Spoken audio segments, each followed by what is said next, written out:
হাফেজ ইবনুল কাইয়্যুম আল জাওমিয়া কর্তৃক বর্ণিত হযরত আলী বিন আবু তালিব রাদিয়াল্লাহু তাআলা আনহু এর হত্যাকারী আব্দুর রহমান বিন মুলজিম বন্দী অবস্থায় থাকাকালীন সময়ে হযরত হাসান বিন আলী রাদিয়াল্লাহু তাআলা আনহু এর নিকট যখন নিয়ে আসা হলো, তখন সে বলল, হে হাসান, আমি তোমার সাথে কানে কানে কিছু কথা বলতে চাই।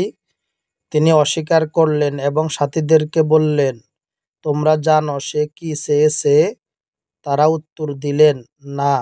হযরত হাসান বললেন, সে চেয়েছিল আমি আমার কান তার মুখের কাছে নিয়ে গেলে সে দাঁত দিয়ে আমার কানটি কেটে নিবে। ওই ফাফি এ কথা শুনে বলল, আল্লাহর কসম, আমি ঠিক এমনটাই ইচ্ছা পোষণ করেছিলাম। চিন্তা করে দেখুন, সবেমাত্র হযরত হাসান রাদিয়াল্লাহু তাআলা আনহু এর পিতা মারা গেছে। মুসলিম উম্মাহ এখন বিব্রতকর অবস্থায় আছে। এমন পরিস্থিতিতে তিনি কিভাবে ওই বদমায়েশের কূটকৌশলের রহস্যটি বুঝতে পেরে সতর্ক হয়ে গেলেন এবং ওই শয়তান মিত্রুর মুখোমুখি হয়েও কি ধরনের জঘন্য চাল চালতে চাইল?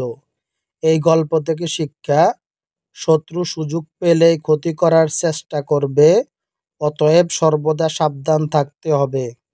এরকম আরও সুন্দর সুন্দর ইসলামিক গল্প পেতে চাইলে আমাদের চ্যানেলটি সাবস্ক্রাইব করুন।